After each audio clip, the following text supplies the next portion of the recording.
लालू प्रसाद जी का परिवार बेरोजगार हो जाए। उन्हीं के खिलाफ चुनाव लड़िएगा, हाँ, और उसके बाद उन्हीं को समर्थन देने की बात कीजिएगा। ये विरोधाभास नहीं है तो और क्या है। बार बार हम बोल रहे हैं कि इंडिया अलायंस की नीति ही क्लियर नहीं है। नमस्कार, मैं पिछले साल फर्स्ट बिहार झारखंड देख रहे हैं। देखिए 4 तारीख के बाद लालू परिवार बेरोजगार हो रहा है। सम्राट चौधरी ने एक बार फिर से लालू परिवार पे तीखा हमला बोला है। वही आपको बता दें, चिराग पासवान ने कहा है कि चौथे चरण का चुनाव समाप्त हो गया है, 5वें चरण का चुनाव बाकी है। पता चल रहा है इंडिया गठबंधन को कि क्या हालात है उन लोगों का।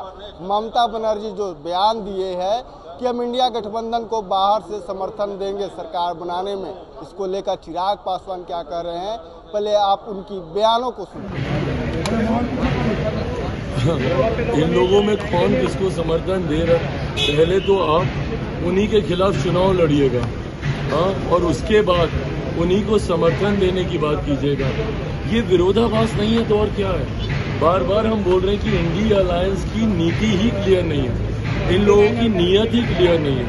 एक आम आदमी पार्टी है जो दिल्ली में कांग्रेस के खिलाफ, कांग्रेस के साथ मिलकर चुनाव लड़ रही है, और पंजाब में उन्हीं के खिलाफ चुनाव लड़ रही है। ममता बनर्जी जी जिनके खिलाफ चुनाव लड़कर जीत कर आएंगी, जीतने के बाद उन्हीं को समर्थन देने की बात कर रही है। तो ये भानुमति का कुंभा नहीं है तो और क्या है। किसी की कोई नीति नहीं है, किसी की कोई नीयत नहीं है, किसी की कोई विचारधारा नहीं है। तो कांचा है कि एक दूसरे का गला काटकर कैसे हम सत्ता के समीप पहुंच जाए। हकीकत है देश की जनता ये तमाम बातें देख रही है। देश की जनता ने बटा हुआ विपक्ष भी देखा है और प्रधानमंत्री जी के नामांकन और हर मंच पर एनडीए की एकजुटता भी देखी है। ऐसे में 1% का कहीं भ्रम नहीं है। हम लोग 400 के लक्ष्य को बहुत सरलता से हम लोग पार कर रहे हैं। 4 चरण के चुनाव हो चुके हैं। 5वें चरण के लिए परसों के बाद नामांकन बंद हो जाएगा। एक बात तय है कि इन 4 चरण के चुनाव में ही हम लोग बहुमत हम लोग पार कर चुके हैं। अब उसके बाद जितने आगे के 3 चरण हैं उसमें एनडीए अब अपने प्रदर्शन को कितना और बेहतर कर ले, लड़ाई उसकी है, बहुमत के पास है। तो आपने साफ तौर पर सुना, चिराग पासवान कहते हुए जा रहे हैं कि लोग का भानु का कुनवा है और इन लोग से कुछ होने जाने का नहीं है। चौथे चरण की चुनाव समाप्त है, प्रधानमंत्री नरेंद्र मोदी के पक्ष में माहौल है। वही अब सम्राट चौधरी का बयान सुनिए जो लालू परिवार को लेकर तीखा हमला कर रहे हैं। कह रहे हैं कि इन लोग 4 जून के बाद बेरोजगार हो जाएंगे। क्या कुछ कह रहे हैं सम्राट चौधरी, पहले आप उनके बयानों को सुनिए। महंगाई की माँ बीजेपी है, बेरोजगारी का बाप बीजेपी है, तेजस्वी यादव कह रहे हैं। सही कह रहे हैं। 4 तारीख को पूरा लालू प्रसाद जी का परिवार बेरोजगार हो जाए। चिंता होना ही चाहिए ना, एकदम चिंता करनी चाहिए। 4 जून को लालू प्रसाद जी का पूरा परिवार बेरोजगार हो जाए।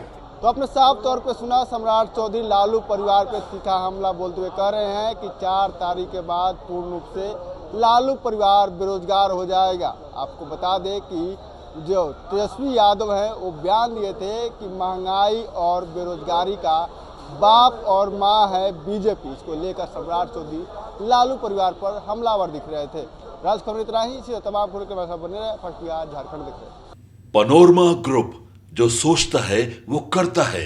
आपके अपने सपनों का आशियाना।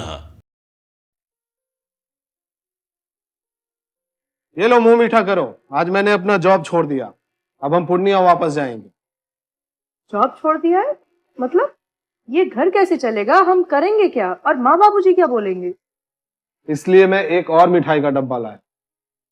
अपने बिजनेस के लिए लोन अप्रूव हो गया। अरे लोन अप्रूव हो गया वो तो ठीक है, लेकिन पूर्णिया में हम रहेंगे कहाँ? अपना घर भी तो नहीं है वहाँ। इसलिए तो एक और मिठाई का डब्बा अलग से लाया हूँ। हमने पूर्णिया में घर ले लिया है, पूर्णिया के ई होम्स पैनोरमा में। पूर्णिया में पैनोरमा ग्रुप लेकर आए हैं ई होम्स पैनोरमा। बड़ा घर, आलीशान जिंदगी और अत्याधुनिक सुविधाओं के संग। अरे अब क्यों मुंह मीठा करवा रही हो? क्योंकि हम घर वापसी जो कर रहे हैं। घर वापसी की खुशी पूर्णिया में ई होम्स पैनोरमा के संग। E homes panorama, luxurious lifestyle redefined.